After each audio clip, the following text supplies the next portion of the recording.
And Mysterious Monkeys once again on the red side, Ninjas in Pyjamas on the blue. So far, the bans remain consistent. The big question, of course, will we see the Mordekaiser again? Will we see the Renekton again? Everything else felt okay to me for the most part. Everything else felt arguable. You could make an argument that it may have worked out in the end, but Rakan actually going to be the first thing to change here in the ban phase. Second ban for Ninjas in Pyjamas. Mysterious Monkeys keeping things consistent. Looks like right now that and Ninjas in Pyjamas basically saying, okay, Dreams, pretty good Rakan, really annoying to deal with. You called out Nagne a lot. We don't want to have to deal with that anymore. Now, last time they banned away the Kalista, and the fact that NIP have banned away the Thresh is quite interesting because it does leave the prospects of an Elise available for them to early rotate. This is a champion that Shook did have a lot of success with back in the day. We always knew him as an early game impact jungler, and while we expected more from him on Elise then, Elise is the one cut above when you look at early game impact. But with her banned, now we're looking at the big green blob. That's an option. I'm also hoping that one day we see Shook return to the Nidalee pick. We saw it once or twice in Europe. Did not work at all. Saw it in NA, worked very well. Oh yeah, the Mike Young. Maybe Shook can bring it out. Not quite young, but definitely the potential to bring it out here. However, Rek'Sai going to be the priority pick. Maybe hoping to take something away from Amazing. Has been known in the past to have potentially a smaller champion pool. A lot of comfort picks historically for Amazing, but I would be surprised not to see Mysterious Monkeys just take the Zac here. 7-12.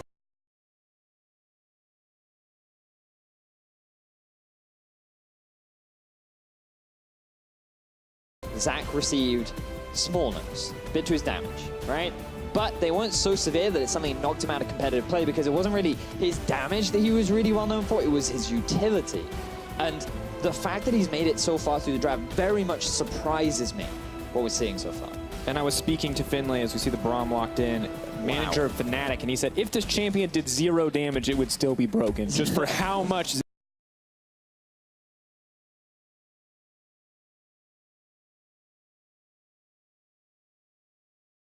utility Zac brings to the table, but not going to be the focus. Wow. And of course, with the jungler already picked on the side NIP, there's no pressure for Mysterious Monkeys to take it away if they don't want to play it. Instead, are going to grab the Warwick, and it looks like earlier when we saw Mysterious Monkeys ban out the Jhin that it was the right call because it has now become the priority pick for EQ alongside Sprattle's infamous Tahm Kench. I think it's always a gamble going for an early Braum because that means that you now have a favorable matchup with the Tahm Kench. He's really good at mitigating the passive of Braum, and also he actually harasses him very effectively during the laning phase because of how easy it is to get stacks on Braum, given that it's very easy and how often he is in melee range. So we're also seeing the Jhin return to the European LCS, although there's discussion from some of the AD carries with the small buffs that he did get on the 7-12 and with his recent resurgence throughout the world, really, that he would be making his way. That's why we did see it banned away, and now we get to see EQ on it once more. Happy to have the cost reduction on some of those crit items, as well as the buff to Dancing Grenade and Curtain Call, as you highlighted. But now, Cassio going to be locked in by Cosq. This is a Cosq special. It's not as flashy as the Katarina or the Akali, but it is something that he has been known for in the past. And it looks like now Mysterious Monkeys have opted to use that second ban phase to take anything away that could slow Cosq down. It looks like Syndra is first on the hit list, but NIP still not looking to go toe-to-toe with Kikis on the top side of the map as they ban the Fiora out. Very likely to save the top lane pick for the final rotation. Make sure that Kikis is on something that he can have a lot of success with again. Feel like Mordekaiser is not going to be the pick this game with the Renekton banned away. And I think Mysterious Monkeys just wanted to get ahead of the curve, right? Because Ninjas in Pyjamas could very well have just banned the Mordekaiser on this rotation. But instead now, thinking about what else could be banned away. Ooh, do you ban away 80 carries? Like maybe take away the Ashe? I mean, the Kalista was one that was banned. You're getting closer. You're not deficient level yet, but now you're on like, it's an 80 carry. Got 80 carry, right? One day you'll have the sight, the vision. One day. They hovered the Vayne because they like to play with my heart, but it looks like it will be back to basics here, back to the standard, more supportive 80 carries, a little utility in that bot lane, a little poke, a little engage, if you can land it. So Varus will be the pick here for Yuki, saving that last pick for Kikis on the top side of the map, and I think a strategy that has worked out well for the Mysterious Monkeys in the past. I could see Nagne going for a Talia into the Cassio. It can be a bit of a rough matchup, but largely it's very much a skill matchup. Very comfort pick for Nagne as well, allows him to roam around the map. And for the top lane, I feel like you should just go for something safe if you're Prophet. Like, Rumble has been banned away, Renekton has been banned away. You could go for the Galio, but recently he has been not a huge priority in this series specifically. And instead, they're going to put him on a carry. I like everything about this, Vedius. You may not be crazy excited about these picks, but I am. You know why? Because Nagne makes plays on Taliyah. Nagne roams on Taliyah. Nagne puts walls in weird places that I don't understand. I'm definitely going to say Lord of the Pit. Nagne, now regardless of how you feel about NIP, whether you think they're an awesome team, whether you're not a fan of them, Nagne is an absolute madman on this Taliyah, and you have to wonder what Prophet can do, finally getting that carry on the top side of the map, really having the opportunity to carry. But Kikis, I'll be honest, I'm a little disappointed. I too am disappointed. He could have picked a carry, folks. I was expecting a Kali right Kali, there, whatever. Pled. Probably not Aatrox, but Aatrox. A lot of weird options. But it looks like Mysterious Monkeys stepping off the gas a little bit. They said, we start with some weird picks. We're going to go back to something a little more standard, a little more understandable in the meta. And for NIP, it's very much, once again, around the side lanes. You have a good mid-game spike with Jhin, assuming his itemization tailors towards that, and you're looking to try and get Prophet ahead. So much of NIP's playstyle has been Prophet split pushing, and in game one, they played the side lanes beautifully. The question is, can they do it again in this game? It's all about Shook. He's on early game jungler in Rek'Sai. I want to see him gank. We've always known NIP have had the pieces to find wins to be a better team in the LCS, but they have never successfully put them together, still unable to find a win. Well, if you want to show your support, head over to Twitter at LOL Esports, hashtag NIPwin, hashtag MMwin. Let us know. Don't sit in the middle. Pick a side. Vote. Tell us what you want to see. Vote for the next prop we use. Some excitement coming in from the crowd. And remember that for the Mysterious Monkeys, a series victory here, I believe, would tie them up with Vitality. And that is a very close matchup the Mysterious Monkeys want to try and move towards. They want to get away from that relegation zone. Wins are important. So the fact that they're 1-0 up in the series, getting that one more win could mean huge for them moving forward for the rest of the season. And when you look at bottom teams, it's easy to kind of discount some of the importance of these matches because you're only thinking about playoffs, and these teams are far away from that point. But just as important to stay out of relegation for these young teams, to get more splits in the LCS, to start to work their way up. And you can see NIP, we wanted to see changes. They are changing things in the draft at least, whereas Mysterious Monkeys have opted to change their roster, as well as a few other things. It found them their first win. Will it find them their second here? Now, Vedius, the bot lane, top lane, interesting, but feels potentially one-sided. Yeah. Now, the mid lane, on the other hand, maybe we're going to have control mages who push. But please tell me that's not the case. Please tell me these guys are going to try to kill each other. Well, that's what I want, right? Because Kozku, we talked about it in game one. At the very beginning of game one, he is an individual that loves to play his own champions. Cassio and Katarina are two of his most stable champions that he's had a lot of success with throughout the regular season and especially during the Challenger Series. And when you watch him play, he's like hyper-aggressive. He's always in your face. He's always looking for action and stuff to happen. But what you probably would be surprised to hear is that so far during the regular season, this man only has a single solo kill. Whereas Nagne, his counterpart, the man that really has had not the best performances, is on 5 solo kills. He is the more calculated. He plans his attacks. He's so much more crisp in how he sets up that mid lane play. But Kozku is just like blind aggression. I just want to kill you. And often it ends up in defeat. But of course, Vedius, every time we look at these teams, individual players aside, we have to take a look at the numbers. So far, 11 losses coming in for NIP. This could be number 12. 1 loss away from Dragonborns, from 2 away from Origin. They could be the EU Kings in their own way, but definitely not in the way that any team in the history of League of Legends has ever wanted to be. So we have to hope for more. Now bot lane getting super aggressive here. Warwick, Blood Scent comes out. Going to be easy for him to gank the bottom lane if he wants. And this is a bit unfortunate for Spraddle and HeQ. Yuki and Dreams playing much more comfortably here. So right now, the push going in favor of HeQ and Spraddle in the bottom lane.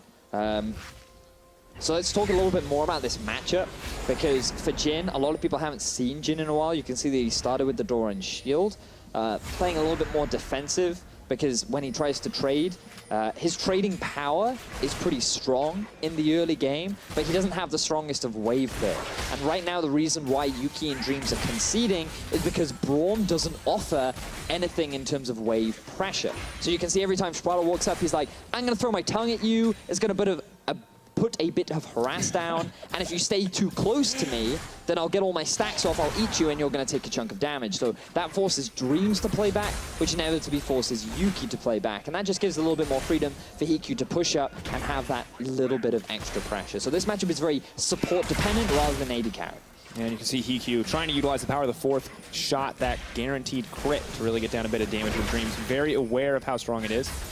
Does just block it up with the Unbreakable, but Hikyu playing aggressive. Level 3 already coming in for these guys, pushing into the tower, however. Not really any kill pressure quite yet. Still have to wonder where the junglers are going to be, and for now, it's on the top side of the map, although amazing. Maybe looking for a bit of an early fight here. Shook not underground means that he does not have the Tremor Sense to spot him out. He's now backing off, but ready to assist the top side, and you can see Prophet making good advantage of the range advantage he has over Gragas to just push in on this lane. Here we go, Shook. Is this it? Is this the moment we've all been waiting for? Prophet has been exerting a lot of harassment down onto Kikis. You can see down to 50% of his HP right now. But Shook is going back to base. No gank today. 0 damage to champions at 4 minutes. But that's okay, that's okay, that's okay. That's okay. We're fine. Just hanging around. Maybe he was expecting a gank from Amazing too, so he can give him that, and he was ready for the counter gank. So that's fine. For now, Jace is to continue to keep pressuring. Shook, though, returns to the bottom side, perfectly timing it with the Raptor Camp respawn. Amazing going to do something similar.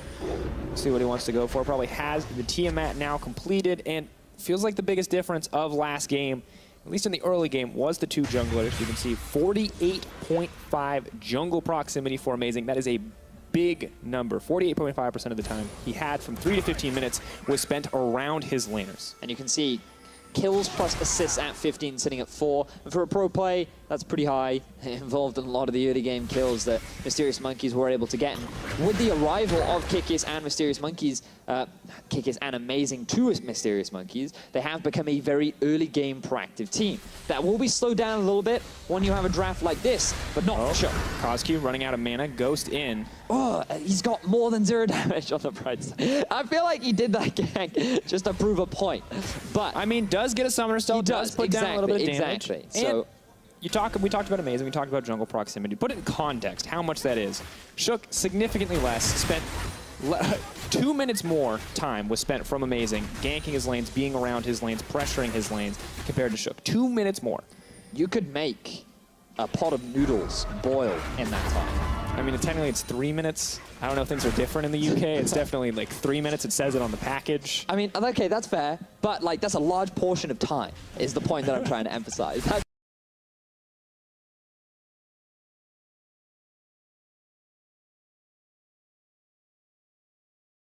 I just wanted to use a metaphor to make it easier for the audience to understand, you know? So hopefully that came across. If you go out and get some ramen and come back, Shook will gank. Exactly. That's right. That's a great metaphor.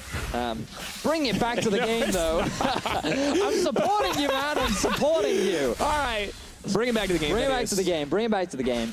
Let's talk about win conditions, because it was something that we as casters, we reached out to the community and we were like, what do you guys want to hear more about? We're like, we want to know how teams win the game. And so for Mysterious Monkeys, again, scaling and team fight, right? They have this great initiation duo with Gragas, with the Varus ultimate, with Warwick as well. Braum, huge impact with the he Unbreakable. can follow up as well with a lot of the sort of like dive and gap closer tools that Mysterious Monkeys have. And they scale pretty well. Varus scales well, Cassio scales well. You're going to have 2 big beefy tanks. Like, they have a good, well-rounded teamfight composition that's actually pretty mobile around the map as well, especially with the Warwick. So their big win condition is, again, scaling, playing it pretty slow, trying to get a few early leads, maintain vision, and then just turn into the mid game where they have that 2 items, then they try and force fights around the Baron, the Dragon, and then that's where they have the advantage over NIP, and then they can use those kills to close out the game. All right.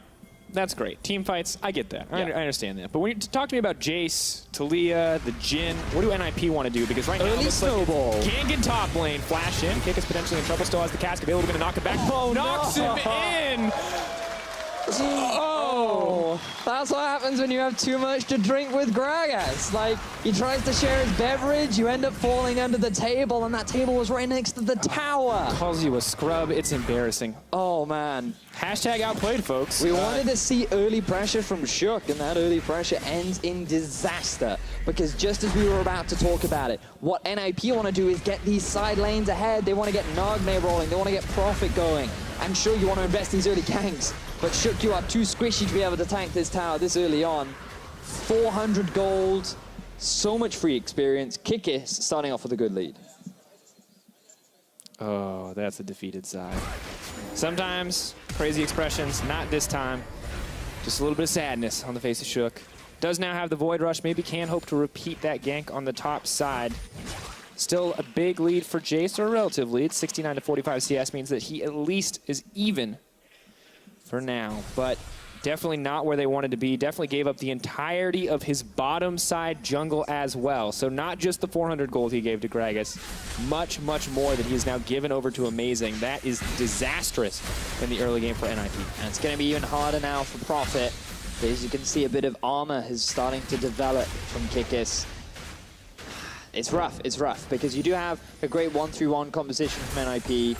The wave clear is not the strongest when you have a Jhin, but like their teamfight value is not that bad either, especially with as you approach the 2-item spike. Like, very likely what you're going to see from the Jhin is a Ghost Blade into an Infinity Edge.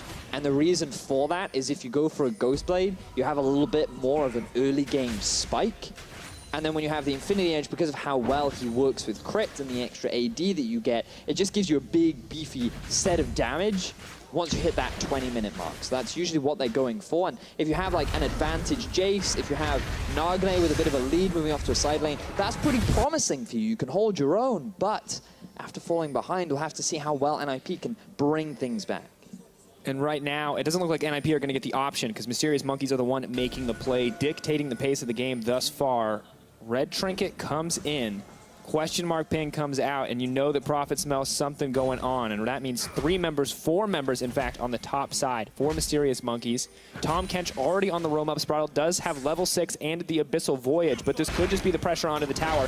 No tools for Prophet to clear the wave. They're moving forward. Concussive Blows does connect. Tom Kench is on the way, and Prophet is going to get stunned up. Do they have the damage to take him out under the tower? Spraddle saves the day for now. In comes Nagne on the backside. Amazing. Moving forward, trying to leap out, trying to get to safety. The heal comes in, saves his teammate, but Nagne! That's 2, firing back with the threaded volley. So, very quick response there from Nagne, making his way up to the top side of the map. Is able to get himself 2 kills, and Hiku continues his pressure down in the bottom lane. Mysterious Monkeys, they tried to go for a dive up top. They felt that they had the numbers advantage. They did not respect how quickly NIP could answer with the Tom Kench, with the Talia. Now they should be able to get a Rift Herald as well. 50% of the health as well on the bottom tower. Nagne coming in clutch in that fight as well. That's the Talia you have to keep your eyes on. But Kikis, he's not satisfied with the way those plays worked out. He's looking to start a fight with Hiku. Moving forward, proccing a little bit of damage. Body slam just to keep it going. Does not have the cast. Just trying to walk down the Jhin. Don't know if he's going to go for the dive. Does get the TP out in the end, but he's been locked up. Jace on the way in. Acceleration gate is there as well. Lock forward. Hiku, not a ton of mana left. Does he have enough for the curtain call? We will find out.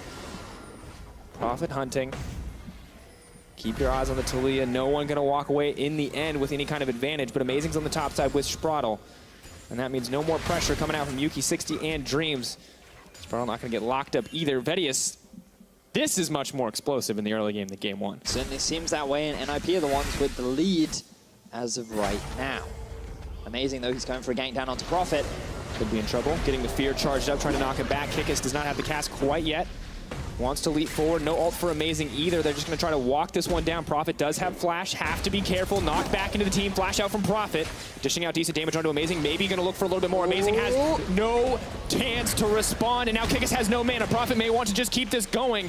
The Jace respecting the Cassio in the end, though. Keep your eyes on Prophet. I don't think there's any footwork that can save him here. No. Oh, moving back. Makes Kozq look foolish for a moment, but still gets the kill in the end. But think about how many people went down to the bottom lane from MM. Yes, you get the kill down onto Prophet, but he got to kill himself. And now NIP with a Rift Herald are 4 members strong and are looking to siege onto that tier 2. And after the Mordekaiser play, we thought for sure that they'd be the Johto League champions. Not going to happen this time around. Looks like NIP superior Pokemasters once again. to look to take down the tier 2. Nagne just continues to be so obnoxious to deal with here in the mid lane, and NIP dominated. Very, very dominant for sure. They've now been able to extend their gold lead to a healthy amount. Cloud Drake is the first on the board, and neither side really interested in that brisk breeze, probably after the awful weather that we've had in Berlin today. But the focus for Hikyu and Sprado will be this top tier 1. The answer from Yuki and Dreams to try and keep these early towers from going down. But we have to think of the bigger picture. Remember the win conditions that we talked about early on. Getting Prophet ahead, getting Nagne a few kills, make these roaming death squad champions that can very quickly turn from 4 members into 5 in your favor. You want to get them ahead. And now the fact that Prophet gets himself a kill in a 1v2, the fact that Nagne picked up a double, things definitely on the upswing for NIP when trying to win the game. Hikyu going to take down another tower, look to extend the gold lead even further, a little north of 2K before the 15-minute mark. NIP doing much better this time around. I like the change here. Coming in for the team, this pick ban seems to be suiting them much better. No Renekton and Mordekaiser top lane, but amazing. Hello. Hello. Sir. Don't know what to say about that one. Amazing now chasing him down. Well, sometimes, folks, in competitive play, you wait around the corner and see if they notice you. As Lord of the Pit, what are you doing in my jungle? Yeah, just a bit of back and forth trading. Nagne will return back to the middle lane. Farming ensues once more. I gotta be honest, a little disappointed with this Warwick pick so far. Zac was open. Lee Sin was open as well. A lot of early game junglers available. We know that recently Xerxes brought out the Hecarim. Feel like there are a few more options too. You could have even put the Gragas in the jungle, and I'm yet to see Amazing have any sort of big impact with the Warwick yet. Has not happened, but of course have to respect the damage reduction on the Warwick, the ult, the potential for engages. Maybe Mysterious Monkeys can make more picks as we move into the mid game, but for now, NIP chasing the lead, looking to keep this snowballing. And when we look at it too, you can see item differences coming in. Although a lot of relatively even in the jungle, there are some small advantages pretty much across the board for NIP. So to give our viewers some context, what you'll notice is double Tiamat on both the junglers. The purpose of the Tiamat, later on, it'll probably turn into the Titanic Hydra, which scales very nicely with health and tank items. But it's mainly for jungle clear speed. For a Warwick and a Rek'Sai, usually their early jungle clear is not the strongest, so you go for an early Tiamat to help you get through the jungle a little bit faster. We can hear the players yelling right now, so I feel like a fight's about to start. Nagne moving forward, wall comes out, now Dreams and Yuki are isolated, they're going to get knocked back, but Nagne could be in trouble. Flash forward from Amazing, he's looking to get something done. Curtain call comes in, but it's not enough. Nagne's still alive, Spraddle eats him up, wants to take him to safety, but cannot deliver him into the hands of Kikis. Heal goes through, Shook takes him down, and now Prophet is in the middle of the action. He just wants to burn through Yuki. Amazing does not have the damage to save the day, and Pazq is all on his lonesome, unable to attend the fight, but Kikis wants to fire back. Can he get a kill in exchange? No, but Hikyu will take down Amazing. That's the 3 for 0. They're keeping it going. Pazq, you're gonna need to outplay, buddy, and I don't know if you've got a chance. Nagne moving forward, the work ground, gonna stop any further damage. Spraddle just looking to apply some stacks. Snare not going to connect. Pazq wants to keep it up, but it's just too much. It's too little for the side of Pazq, and NIP just crush it. Beautiful team fight from the Ninjas in Pyjamas. Exquisite execution, and I have to give so much praise to Nagne and how he played the latter half of that fight. The whole team responded well, but we really have to track his positioning and how he played that 1v1 against Pazq, because I believe he dodged at least 4 of the Qs from that madman. So we can watch it again. You can see that Nagne is the initiator. He throws down the wall to set up the fight, cutting off the top half of Pazq and Amazing from the rest of the fray. Bear in mind, this is a 3v5 fight to begin with. Kikis TP's in, but his impact is minuscule. He doesn't have the mana to really contribute, and Shook and Prophet are just going to town on the top side. Just keep your eyes on Nagne in the bottom side of your screen. You can see the Prophet very comfortable cleaning up the rest of the fight. Kikis, he's trying to get something back for the rest of the team, but they just struggle so much, and then just Nagne super easily gliding in and out of all the Pazq Qs, just making sure to avoid the poison so that in any kind of 1v1 scenario, he was guaranteed to win.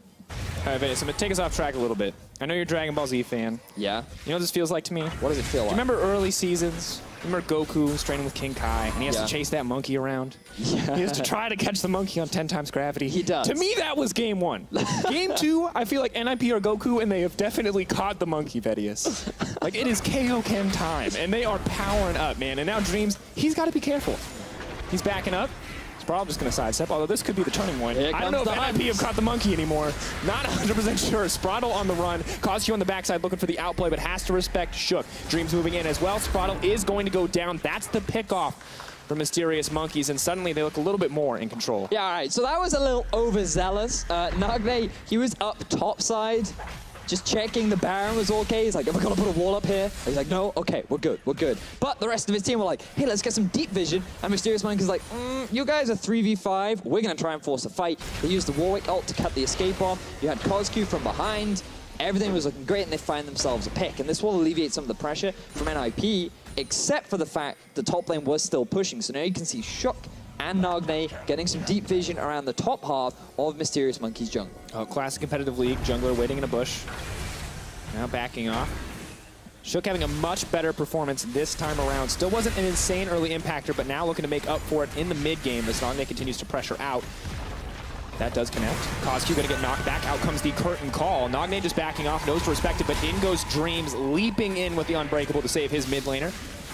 Feel like Jin spent a little too long with Gragas after those 4 shots. Not quite able to land. Coscu, he does get away with his life, but pressure still in the favor of NIP. Ladies and gentlemen, this is how you play side lanes. This is how you control minion waves. This is how you exert pressure. Because if you want to try and push up top, sometimes you have to stop pushing because there are 2 bigger minion waves off on the other parts of the map. But NIP, because they have pressure top, mid, and bot, it means that MM are forced to disperse. They cannot utilize the full 5v5. Their win condition is all about fighting, scaling, trying to get at you with this big team fight, which they can then turn in their favor. But NIP are like, no, we got an early lead. We're happy. We're just going to split you apart across the map. And now they are the ones in full control. Looking forward to things looking good for NIP in this game.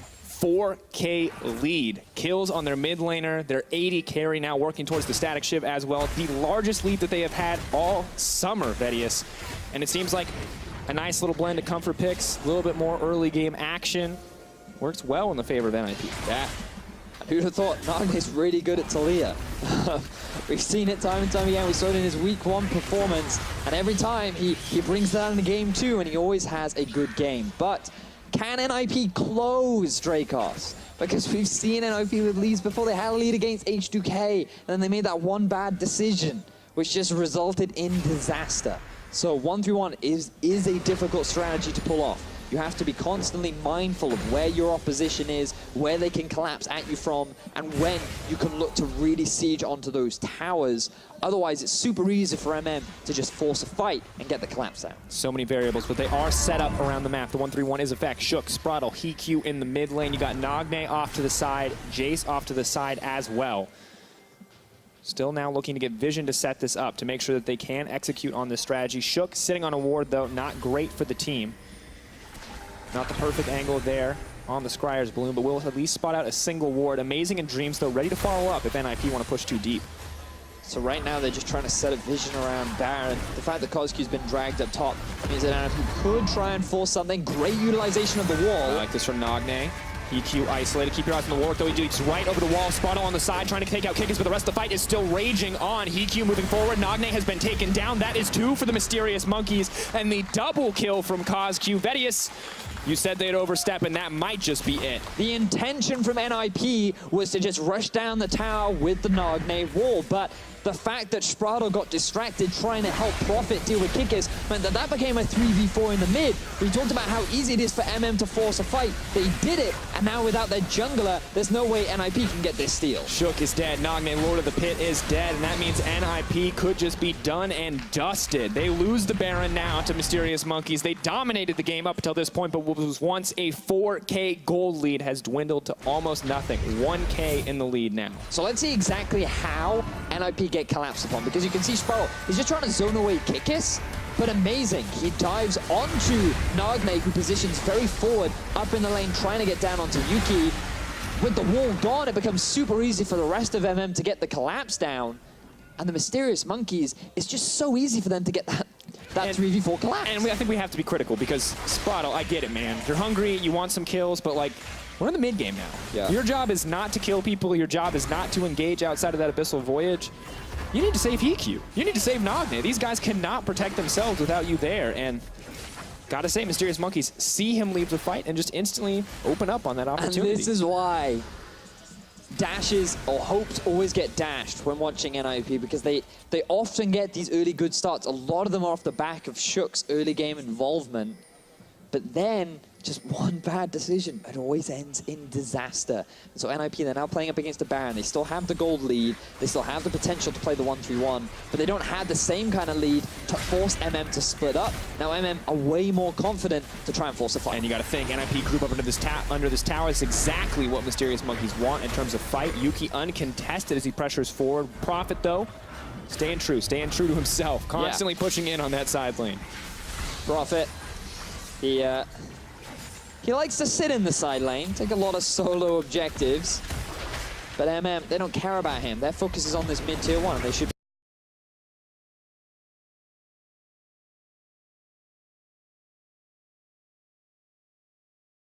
be able to get it. Well, backing off, EQ, not enough wave clear in the kit. Rapid fire cannon, not the static shiv coming out, so no real way to reliably clear it, but EQ, Nagne and Prophet rather, gonna pick up a little bit more farm, hope to be stronger in their side lane. For now, 1 minute and 30 seconds left before we can call the map even close to even.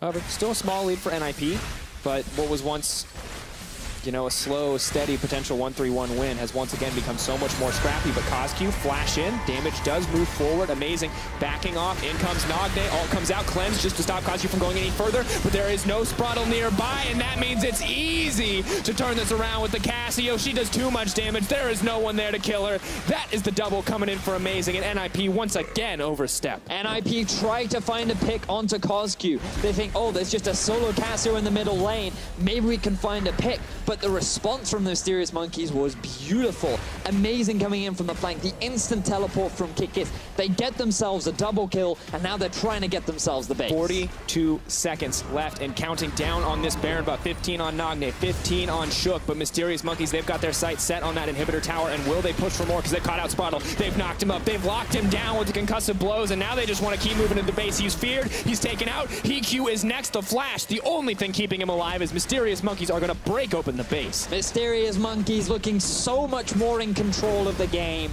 They get themselves another kill down onto Sprattle. They're gonna get themselves an inhibitor.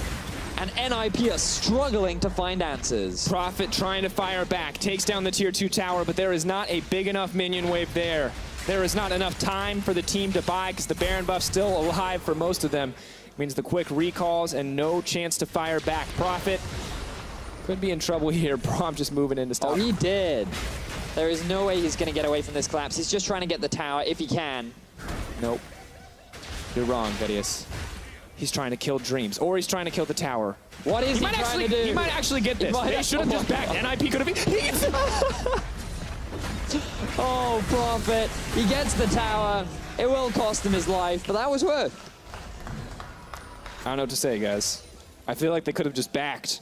I want to, like, I'd love to know how long Amazing spent actually just sitting on the base, because I was watching him, and I thought, maybe he's just waiting for an item, maybe just the last bit of gold to buy whatever. But he just sat there, and he watched, and I thought, oh, he's dead, because Amazing's gone back. But no, he was like, no, I need my pets first. I need to be patted for being a good dog, and instead, doesn't go play I feel pets. it was like, Dreams, this is your rite of passage. 1v1 a top laner with 3 items. You want to be the best, you have to beat something impossible. Well, doesn't happen.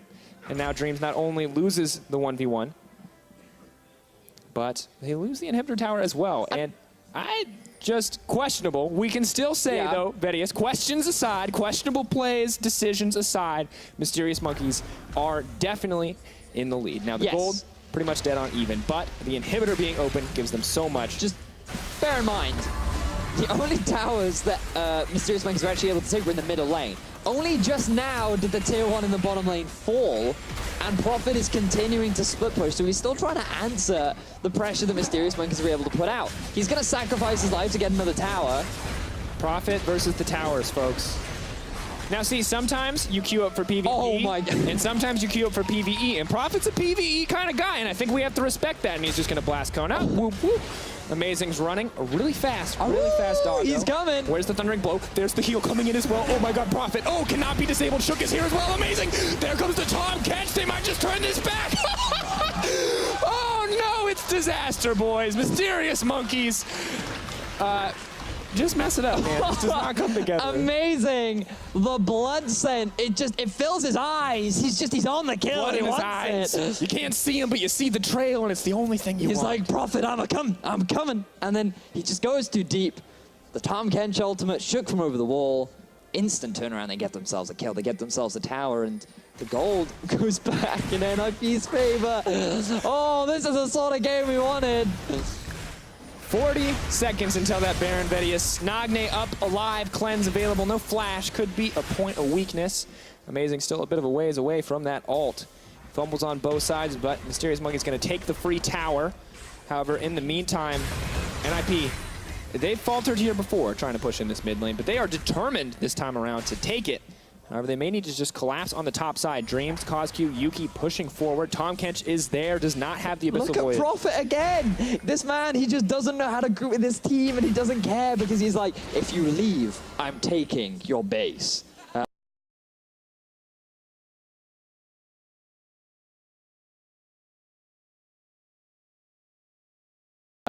You can just see how confident he is as a player as the rest of Splice watch too.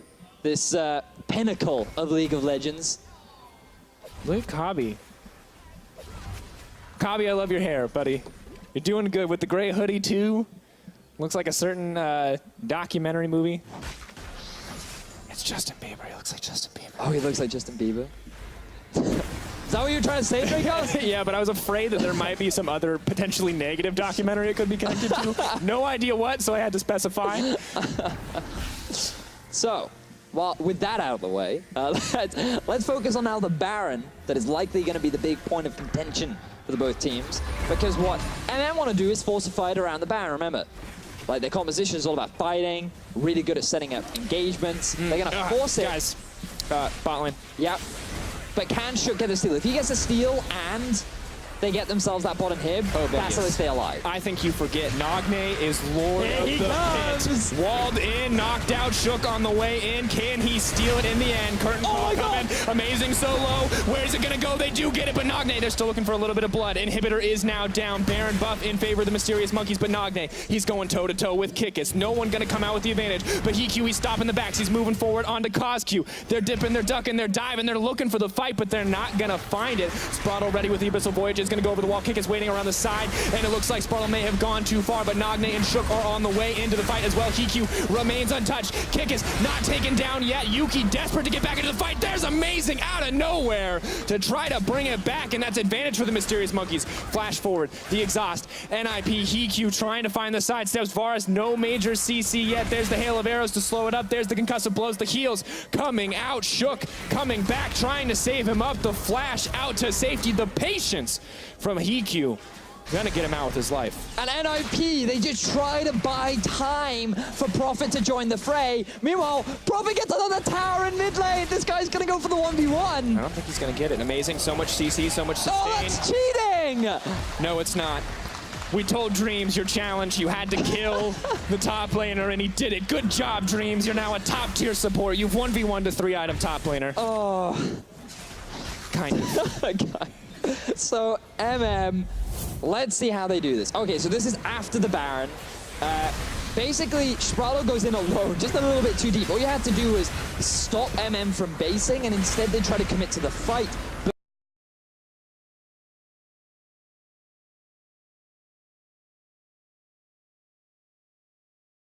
Before Prophet gets there, and really, if they had him, maybe, just maybe, NIP could have swung that fight in their favor because he's a pretty fed top laner. But instead, they go for it a little early. It was a little uncoordinated. A lot of mana was lost from Nagne. Bear in mind, Nagne, he did come very close to stealing that Baron. Amazing. He failed the smite. And I thought Nagne might be able to get it, but the body box, he couldn't quite land the Q onto the objective. So, Mysterious Monkeys, they do secure it. They now finally got themselves a gold lead, but NIP, they have the tower lead. Oh, Vedius. Here we are. Mysterious Monkeys pushing down once again with Baron. Can they get something greater? Can they break open another inhibitor? Can they break the base further? So the thing about Prophet is I feel like his slogan is like, it doesn't matter if my team is losing, I'll get you gold. And that's why his name is Prophet, because no matter what he does, his decisions always end in a profit. That could be like on his business card. Always getting your team a profit. 2-4-4, but I have a 70 CS lead and I've taken almost all of our towers in the game. Unfortunately, Vedius, it is not winning them the game right now, and as we mentioned earlier, that is the most important thing. So Nagne, he's going to have to use that Weaver's Wall to hold on, and Mysterious Monkeys, they're just going to move right back into mid lane to take that open inhib. I love this strategy. LIP are just like, stall, let Prophet end the game alone. We'll have to send Kickers to try and answer, but then they should be able to get this mid inhib. And the 4v4, I don't think it favors the team without Prophet there. Cosq now moving forward, maybe a little too aggressive there. Does take a bit of poke, not going to get snared up into the tower. Nice footwork coming in, or snake work. Well, he does dodge out from it. Slither work. Yeah. We should ask Splice, they'll know. They'll know, they'll for sure know. Snake-based footwork equivalent, folks, let us know. And Kickers, he's just wave clearing right now. He's actually stymieing a lot of the pressure from Prophet. And Mysterious Monkeys, they're just slowly working their way in. NIP, they're too afraid to fight. And here comes the Blood Rush. Well, blocking a lot of the wave clear, amazing, reducing what damage he can, using that ultimate to clear it out. Prophet's doing it. Prophet, can you stop? Can you play normal League of Legends? No, he doesn't need to. Oh my God, he's stopping the back. Go, Prophet, go! Keep true to your business card. Get your team the advantage that they need. That's another open inhibitor. There are more open inhibitors. Mysterious Monkeys have had 2 Barons, Vedius, 2 Barons, and they've taken down more inhibitor towers on the side of NIP. Now, admittedly, this Infernal Drake going over is pretty bad news when you're going up against a Cassio who is building 6 items, no boots. She's going to benefit the most from that scaling. Just about any champion in the game. And what happens when Prophet runs out of things to split push? Prophet never runs out of things to split push. He'll split push down the mid lane. Yeah. We've never seen it before, but he'll find a way. He did it. He did it earlier. When they were all around the Baron, he went mid and he was like, that's my tower. What are you trying to do? You want to kill my team? That's fine. I still ended a Prophet. I don't know why he's American, I mean. But Baron power play heavily in favor of the Mysterious Monkeys. Perfect average. So really good utilization of that. Makes our stats teams' lives easier. You know, no big outliers there. That's for sure. Just spot on, bang on there. Now, okay.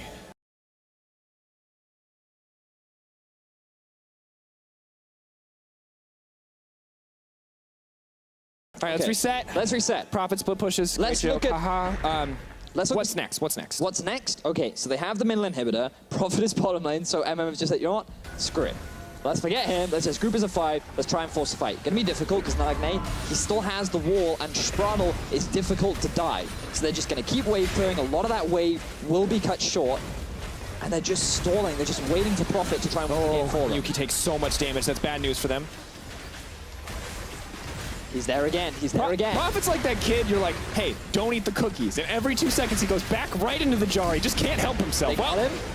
Kickus no mana though on the back of that fight. Now they're looking to trade 1-for-1 on the inhibitors. Oh, to back off, leaping forward. The fight has now started in favor of Mysterious Monkeys. Shook caught out. It looks like he will be knocked down, but out comes the curtain call. Who can they take? Prophet is in on the back lines, but he's not having any effect here. Much better at taking down those towers than he is at taking down the members of Mysterious Monkeys. They're pushing in. They could just end the game right here. All of the efforts, all of the towers, everything that NIP did in the early game could mean nothing. It looks like NIP, they have no answers left. Prophet was forced to join, but Kosku's going to look into end. Can't get it. Does get the kill in the end, and that's going to do it. NIP, they're walking away. No options left. That is the clean ace. That is going to do it. Mysterious Monkeys take down the Ninjas in Pyjamas and find their first series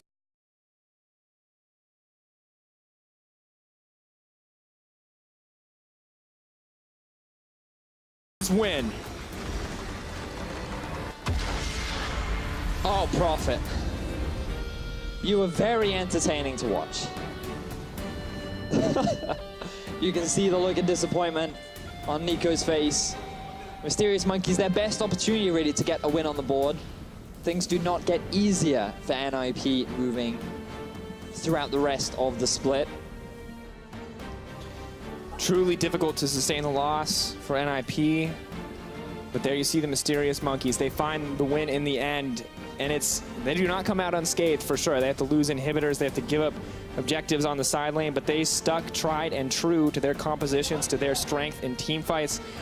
And at the end of the day, they are the team that out-executed. They are the team that secured the Barons every time. Amazing. Consistently, the Elder Dragons and Barons in Game 1 slips up a little bit in Game 2, but the team is there to back them up. And in the end, it all works out. They had to work hard, though. Very, very hard. Profit made their life exceptionally difficult. And you have to think that NIP, things looked good for them. They had control over the early game. So quiet, and again, like the score was 7-3, the gold was in their favor. They had the perfect 1-3-1. And then when they tried to siege onto that mid-tier 2 is where everything collapsed as Amazing comes for a high five with the casters. We're part of the loop too now. Part of the loop. Welcome You back. gotta praise them. It's their first win. That's the first time they gotta do that. They gotta get everybody, including us. Oh, my dreams are so happy. They earned it. They earned it. And we cannot say that it's going to be an easy road ahead for Mysterious Monkeys, but this is a positive start for them overall. And I think it looks good right now. I think they can take this as improvement. They can look to next week, and hopefully they can work it out in the end. Well, Ninjas in Pyjamas fought their way back to tie the series. Well, rather, they took the series in the end for Mysterious Monkeys. So let's jump over to the analyst desk for a closer look. Thank you very much, Dracos. Yes, the Mysterious Monkeys did win 2-0 to close out the series. Let's jump straight back to picks and bans because we have quite a lot of content to rush through here, Deficio.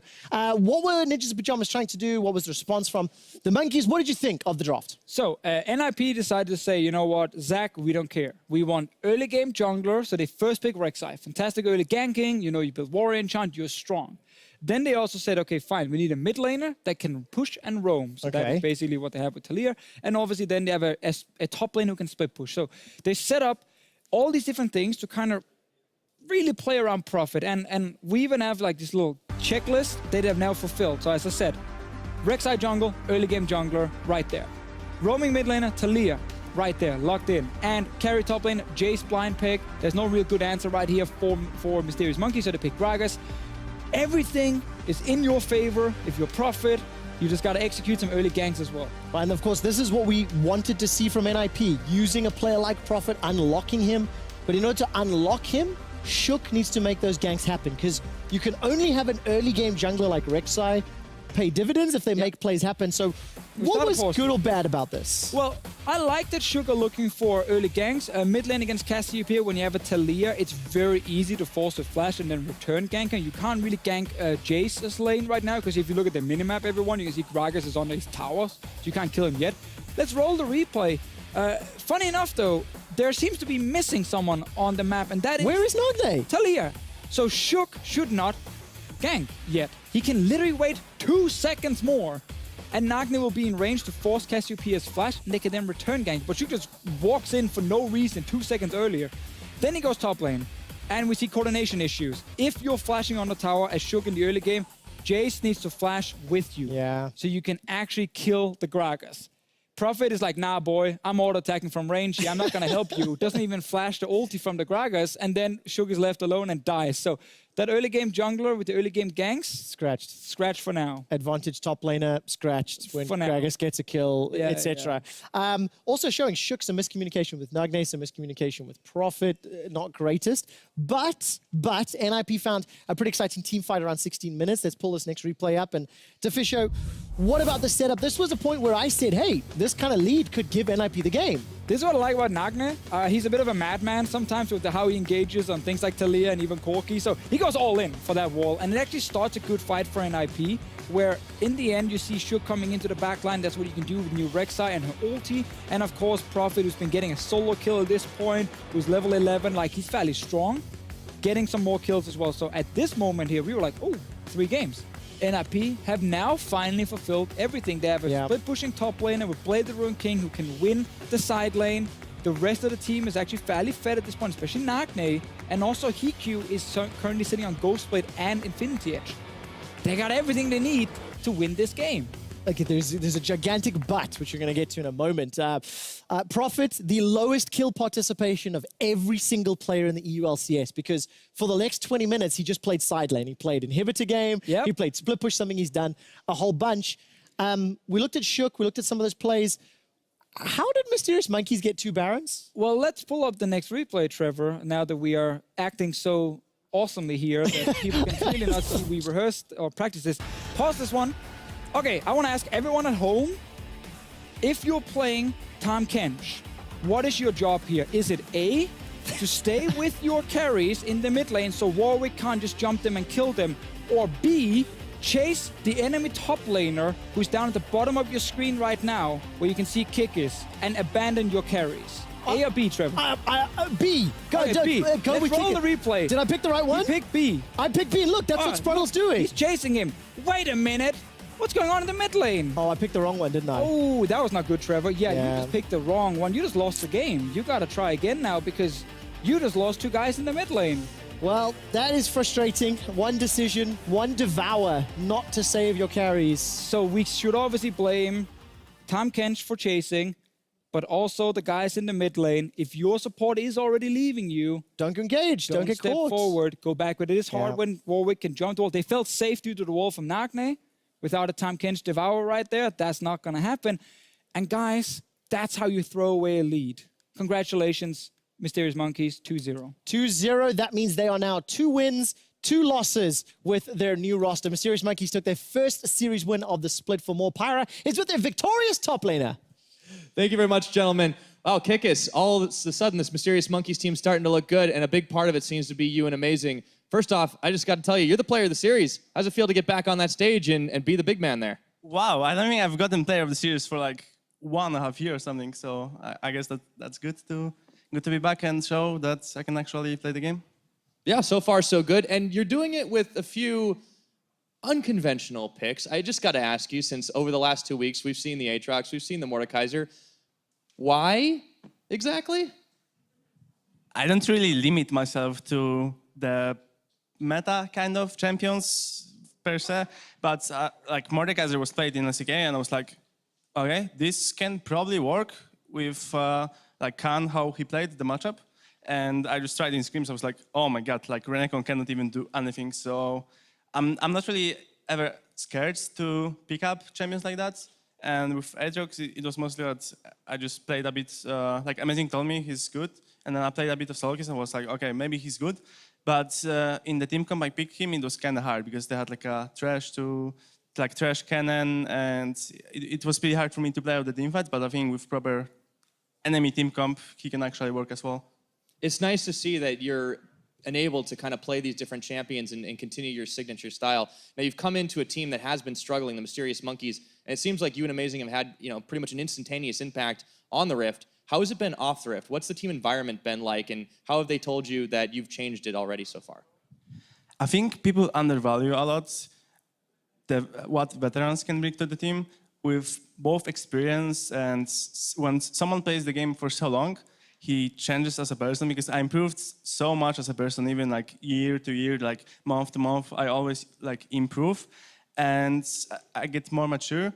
And it's not only what you bring in game, but also outside of the game, the work ethic, team environment, how you like pronounce stuff instead of being like, oh, you did this, but it's being like, okay, you could have done this better and this better, you can work on this, and just being like positive and helpful and being kind of like the big brother figure that people need, especially in the new teams that are like consistent of full rookies. So I think, yeah, people really undervalue what veterans can bring to the team, and I think there has to be a good mixture of like veterans, like 2 free veterans and 2 free rookies in the team for it to like work properly. Well, it looks like you guys have the recipe for success for now. That being said, there are still some problems we're seeing on the Rift. Some uncoordinated fights, some messy plays. You guys aren't winning perfectly. What are you working on to kind of fix those things, to patch those holes up against tougher opponents? I mean, Rome wasn't built in one day, right? And me and Maris, we have been in this team for 2nd week now. And we, like, there are the improvements, but there's still a lot of things we need to work on and address. So I just hope it's gonna be enough, like, it's gonna be enough for 4th place, no? But I don't even know how many games we exactly need to win to have a chance for playoffs. But I just like I'm confident that we're gonna try our best. But I just want to know, well, just to see if we're gonna improve it enough with the limited time we have to actually like beat more teams. Well, I'm looking forward to seeing it. Now, last question for you. You're going to have your old team, G2, up later in the week. You got your foundation now. Is it going to be enough to take them down? I think it's been around 1 year, or 1 year and something that I split up with them. And I see like really like all of them as like people, like they're my friends. And it's going to be exciting to face them again, because I faced them with like Fnatic last year as well.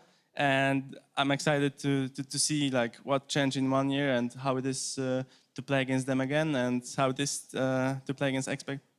All right, well, we'll see how it all goes. I'm looking forward to it. Congratulations on your 2-0 victory today, Kikis. Thank you. All right, we're going to go ahead and go on cooldown, but don't go anywhere, guys. When we come back, Fnatic are taking on Splice. We'll see you in 3.5.